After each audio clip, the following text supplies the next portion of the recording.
मैं नास्तिक क्यों हूं? भगत सिंह।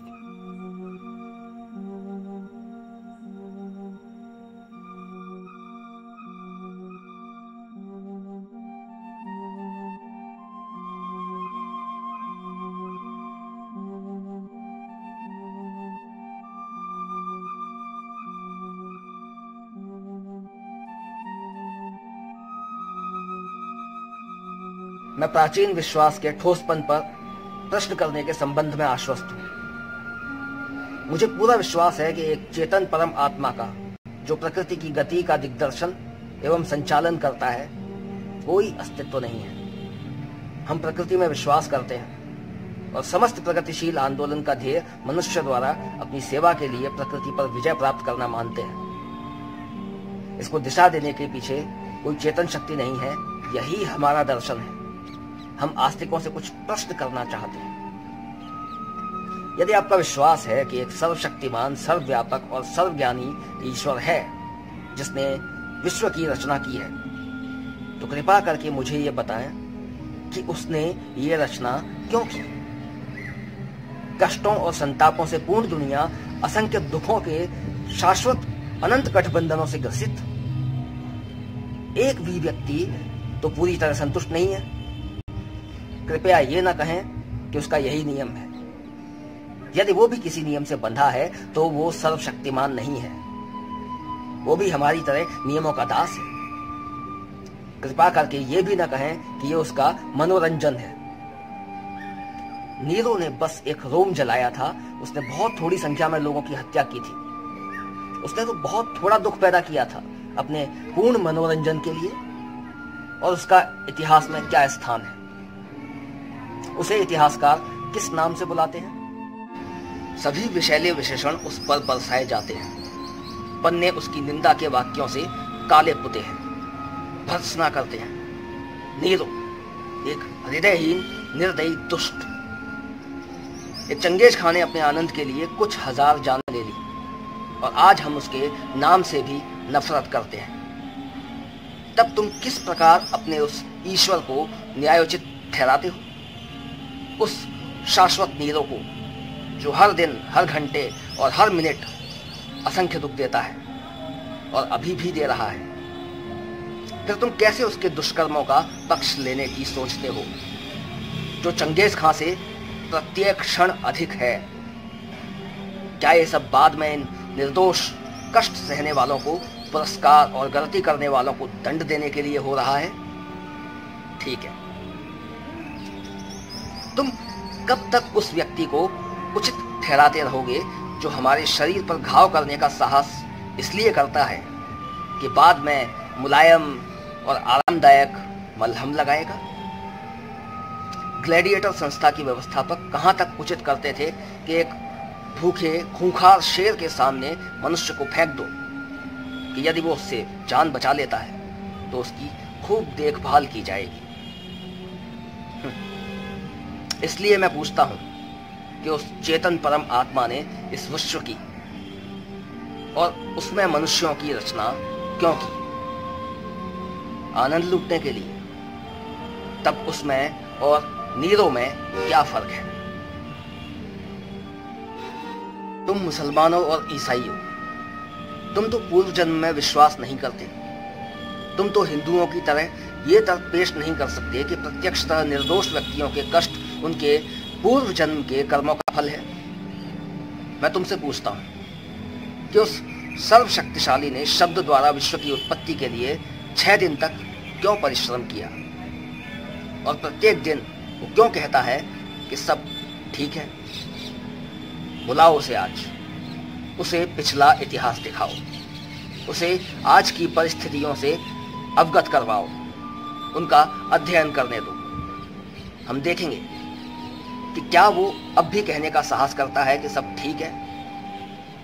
कारावास की काल कोठरियों से लेकर झोपड़ियों की बस्तियों तक, भूख से तड़पते लाखों इंसानों से लेकर उन शोषित मजदूरों से लेकर जो पूंजीवाद पिशाच द्वारा खून चूसने की क्रिया को धैर्यपूर्वक निरुत्साह से देख रहे हैं, तथा उस मानव शक्ति की बर्बादी देख रहे हैं, जिसे देखकर कोई भी व्यक्ति जिसमें तनिक भी सहज ज्ञान है, भय से सिहर उठेगा।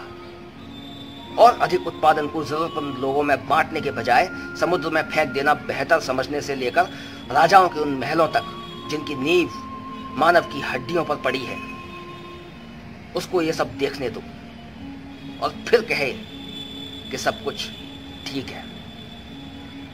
क्यों और कहां से? यही मेरा प्रश्न है। तुम चुप हो, ठीक है, तो मैं आगे चलता हूं। और तुम हिंदू, तुम कहते हो कि आज जो कष्ट भोग रहे हैं ये पूर्व जन्म के पापी हैं और आज के उत्पीड़क पिछले जन्मों में साधु पुरुष थे, अतः वे सत्ता का आनंद लूट रहे हैं। मुझे ये मानना पड़ता है कि आपके पूर्वज बहुत चालाक व्यक्ति थे। उन्होंने ऐसे सिद्धांत गढ़े जिनमें तर्क और अविश्वास के सभी प्रयासों को विफल करने की काफी ताकत थी। न्यायशास्त्र के अनुसार दंड को अपराधी पर पड़ने वाले असर के आधार पर केवल 3 कारणों से उचित ठहराया जा सकता है। वे हैं प्रतिकार, भय तथा सुधार।